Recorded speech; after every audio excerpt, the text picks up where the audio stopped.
तनी हे हुड़को पैसे से मर गेल देखा बच्ची चीनी दही कुछ लागत तरे बोले जंद्र हम बोली लेना हम लांगा लुचा बने हैं तब तनी धोती कुर्ता पहले बनी हमरा के शांत हो जाए दो अस्थिर रह दो अब तनी होली के चली जा सबसे पहले तनी होली में चलो खड़ा हो काहे हो काहे रे बड़े रे मन मर ले बिया खड़ा मत बा का बात बा हो अरे राम हो काहे हो काहे मन मर बड़ो देखो तनी तार चेहरा उदास भइल बा का बात बा बोल चोदनी बोल अगला मुंह से ए सखी वाह कैसे कही हम अपन दिल के बात रह तनी सरे त सखी के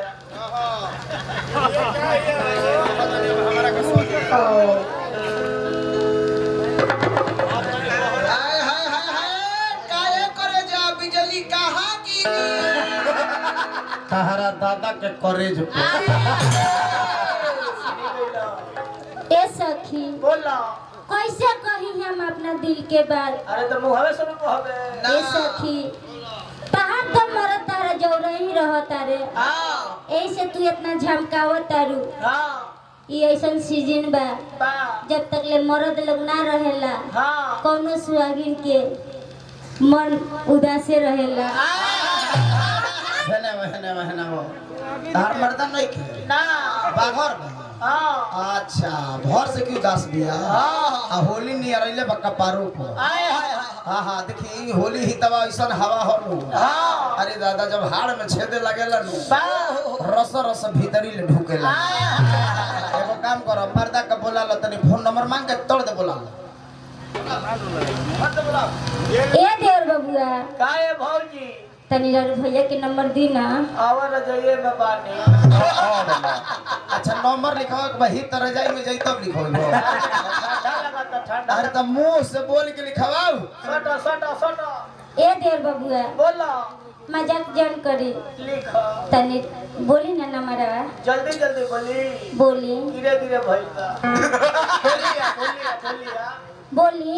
PW0R BW0R UR 6162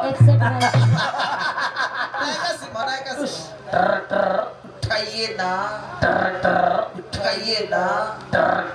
दीपक कांडू में ढुकाइए ना हेलो हेलो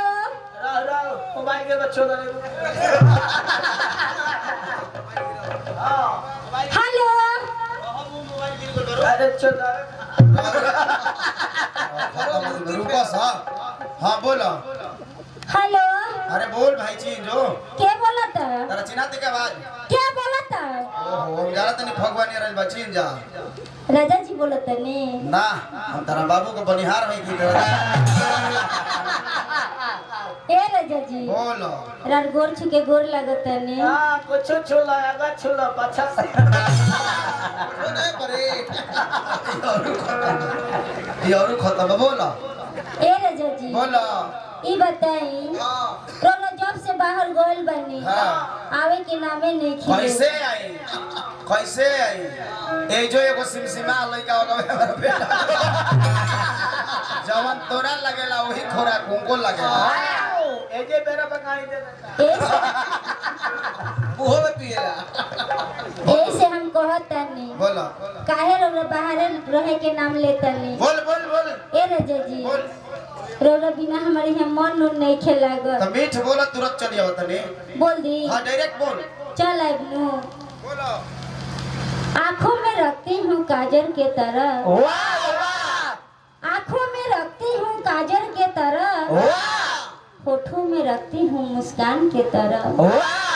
अरे ओ राजा जी आप जहाँ भी रहिए खुश रहिए आपको हम मानती हूँ भगवान के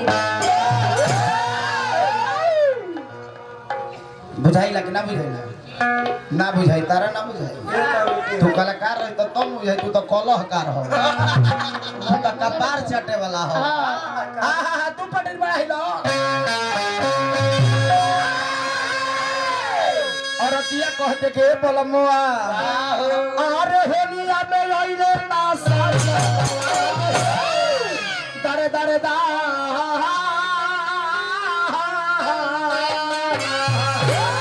अरे होलिया में आइले ना साजा हुनकर